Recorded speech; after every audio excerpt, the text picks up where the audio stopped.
कुछ उपाय ना तो दोनों नासाई। अरे बुझात नहीं खे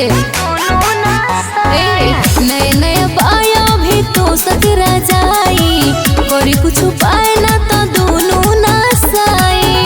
ऊपर से लमहर चादर ओढ़ा के हो चादर ओढ़ा के। अरे मुईवा का खूब मजा मारा खूब मजा मारब रानी तकिया लगा के। अच्छा। खूब मजा मारब रानी तकिया लगा के।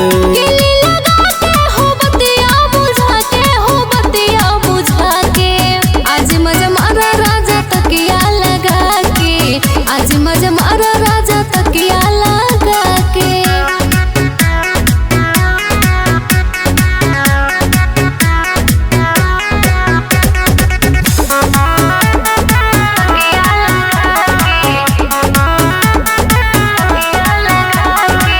धन हैरा और रउआ करी ना जियान जी। करी उद्घाटन तो होई बिहान जी। आज के रात बाटे बहुत ही खास हो।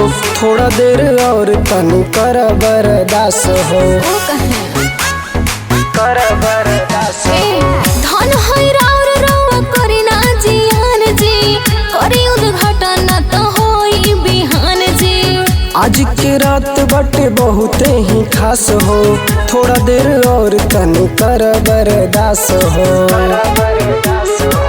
प्यार वाली फीलिंग दिल में जगा के हो दिल में जगा के। सही में का खूब मजा मारो का खूब मजा मारब रानी तकिया लगा के। अच्छा। खूब मजा मारब धानी तकिया लगा के।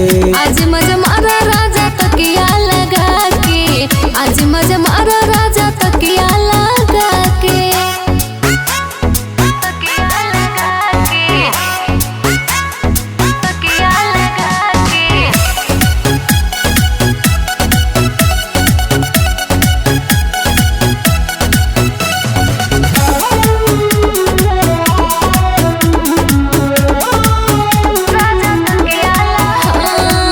हमारी जवानिया के अगिया बुझाई। आई प्रेम बाबू करे कुछ उपाय। जोश में जवनिया के गैलू पगलाई। 2 मिनट में करे लगबू माई माई। ऐसे कहे बोलो तनी करे लगबू माई माई। हमारी जवानिया के अगिया बुझाई। आई प्रेम बाबू करे कुछ उपाय। जोश में जवनिया के गैलू पगलाई। 2 मिनट में करे लगबू माई माई। नहिया से नहीं तक दहिया छुआ के हो दहिया छुआ के। साचो का खूब मजा मारो खूब मजा मारब रानी तकिया लगा के। अच्छा। खूब मजा मारब धानी तकिया लगा के। आज मजा मारा राजा तकिया लगा के।